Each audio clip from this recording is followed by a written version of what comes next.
Good morning, dear students.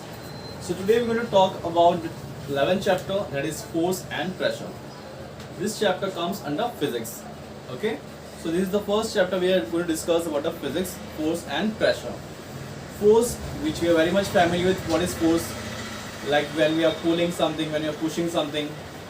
Let's understand the details regarding this chapter and the important definitions.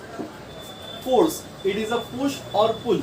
Like when we push something, we are pushing away, or we are pushing here. When we are pulling, so we are pulling towards.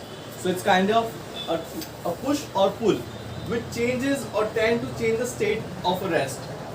So when we are pushing or pulling something, so we are changing the state. If the body is in rest, so if we will push it, it will come in motion.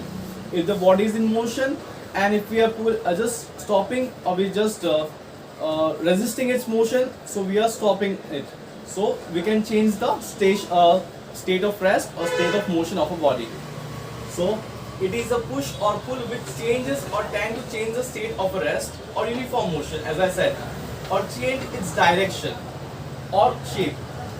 If the body is moving in a direction, like let me give an example, like in a cricket, when a baller's ball, what happens? The ball is going in one direction, and the cricketer and the batsman, he plays a shot, so he changed the direction of that ball. So by a force, a muscular force with the bat, he changes the direction of that ball. The ball was coming towards him, but he changes the direction of that ball by a shot, a cover drive, a straight drive. So by a muscular force, we can change the direction of a moving body, or we can change the shape. For example, if you are eating gulab jamun, so if the gulab jamun is soft, spherical, but if you just hold it and if you just press it, the shape of that gulab jamun will change. So by force, what we can do? So force is actually a pull or push, due to which we can change the state of an object. If it is in motion, we can stop it. If it is in state of rest, we can push and make it into motion. We can change the direction of that moving body. We can change the shape. So this was about the definition of force. Now let's discuss about the effect of force.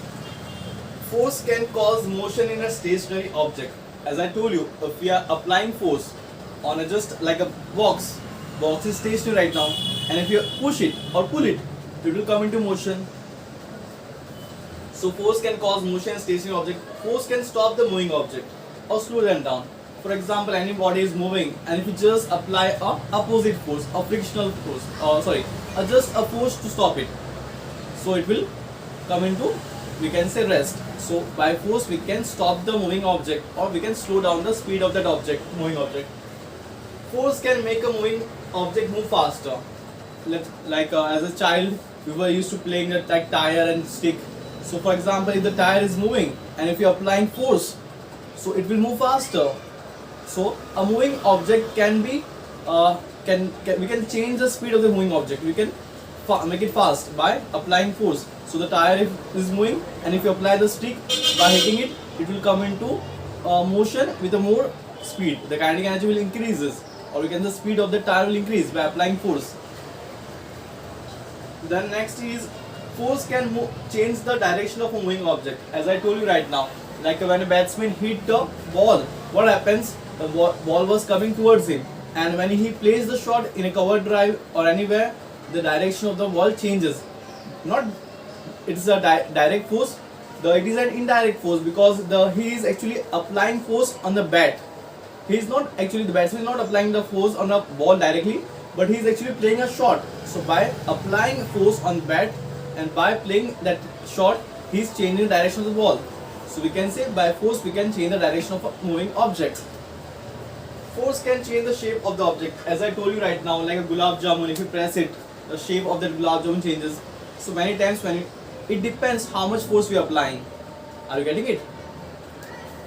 Now force are generally of two kinds: contact force and non-contact force.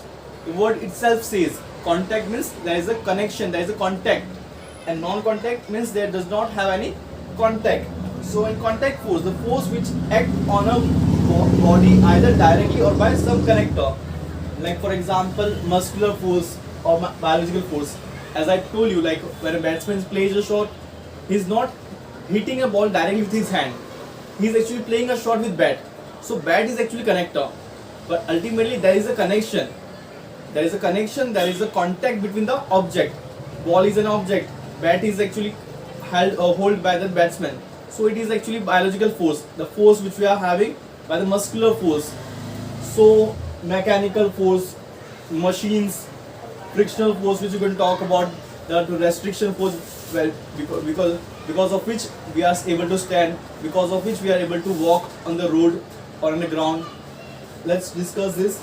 And non-contact force, obviously there is no contact, like gravitational force, the force which do not make a direct contact with the body and act through space without any contact, like gravitational force. Like if you want to jump, what will happen? Will come down again. So Earth is having gravitational force. In 9th standard or 10th standard, we learn that gravitational force exists between any object in the universe. It is not so that Earth only having gravitational force. All objects in the universe have gravitational force, and each and every object attract each other. It depends on its mass. The more the mass of the body, more it will having the gravitational force, and gravitational force lies in the center of the mass. So Earth actually having a gravity, so it pulls the object, any kind of object.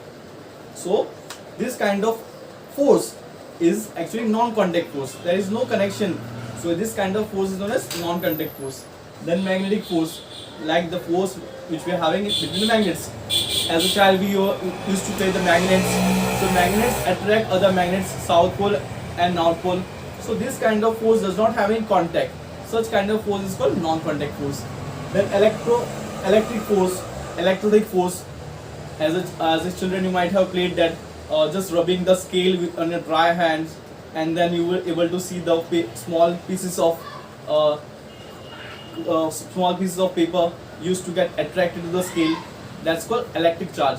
So the force exists between the charged and uncharged particles.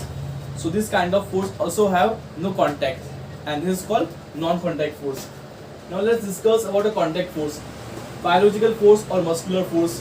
For example, if you want to lift something in a gym, if you are lifting some weights, so this kind of force is coming from our muscles, like by lifting something, by hitting something, by playing cricket or badminton. Such kind of force are coming from the muscles, is known as muscular force.